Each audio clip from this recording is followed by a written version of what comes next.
3. Arguably the first Sony console to properly herald in the digital age. This time round, internet was a focus, hence the included Ethernet cable, as well as the TV output cables and a USB mini cable to charge the further upgraded, now wireless controller. I probably don't need to tell you, but the PS3 was also the boldest console Sony had ever made. Look at this beefcake. Plus, do you recognize that text? Yeah, that's the Spider-Man font, because Sony owns the Spider-Man IP, and they thought it would help them to sell more consoles. It did not. The good news is that the PS3 took some notes from the PS2 in the ramp everything up department.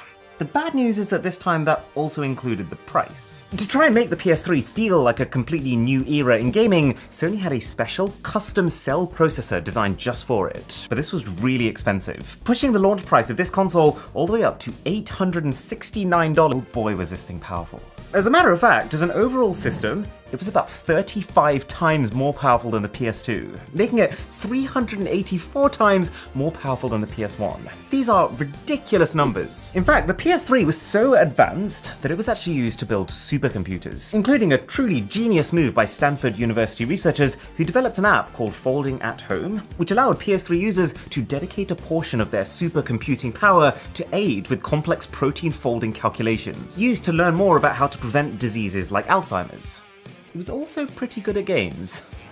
So I never actually owned a PS3 at launch, but I remember how I felt when my friend got one for the first time. It really felt like a machine from the future. Like, I remember being just giddy with excitement that something of this power actually existed. You also notice they've actually started putting attention into how the discs look at this point. And the disc loading mechanism, that's all inside the console now. There's no tray that comes in and out. This console is not quiet, or cool for that matter. It's like an oven back here, and it's only on the home screen. You can kind of see that this is the point where the console became much more than just a place to play video games. It's the first time there's a proper home screen that you would actually want to spend time in. This literally used to be one of the coolest things in the world to me. The fact that you could change your home screen color. Oh yeah, the Friends tab.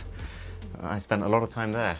You think at that point that you can't make the same generational leap again, but this is it. And also you can actually feel the mechanics of the game becoming more sophisticated as well. There's more physics involved. One problem that PS3 owners did used to have though was that because the on-off button was capacitive, their pets would often turn their consoles off.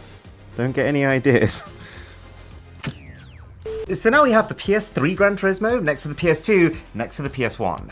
I can't wait to complete this line, but already the leap is phenomenal. The first key difference being resolution. While the PS1 is outputting the game at 512 by 240, the PS2 is pushing over 3 times more pixels at 852 by 480, and the PS3 was running at 2 times that at 1280 by 720, or in other words, for the very first time, true high definition gaming. This is basically the difference between you going into the settings on this video and swapping between 240p, 480p, and 720p. Massive. But it's not just more pixels, it's also much more complex game effects. One of the most impressive things about the PlayStation 3 was its ability to also handle almost lifelike lighting, shadows, and reflections, not to mention vast sprawling backgrounds. Something else I'm noticing is how much nicer the controller is. It's wireless, it's weightier because it's now got an inbuilt battery, and also has motion sensors built into it. And also, compared to the PS2's controller, the triggers just have much more travel. They call this the 6-axis controller, because as well as all the buttons, it could also pick up how you moved the controller itself and translate that into the game. Even though it was the home to god-tier games like Grand Theft Auto 5 and The Last of Us, even though it was where Sony launched their free online PlayStation Network service, even though it also doubled as a media machine with full Blu-ray disc compatibility, Sony really screwed up that pricing. It ended up selling 84 million units, barely half of the PS2, and was slightly outsold by Microsoft's Xbox 360. Sony was on the back foot again. They needed to do something special. Thankfully, Microsoft did their job for them.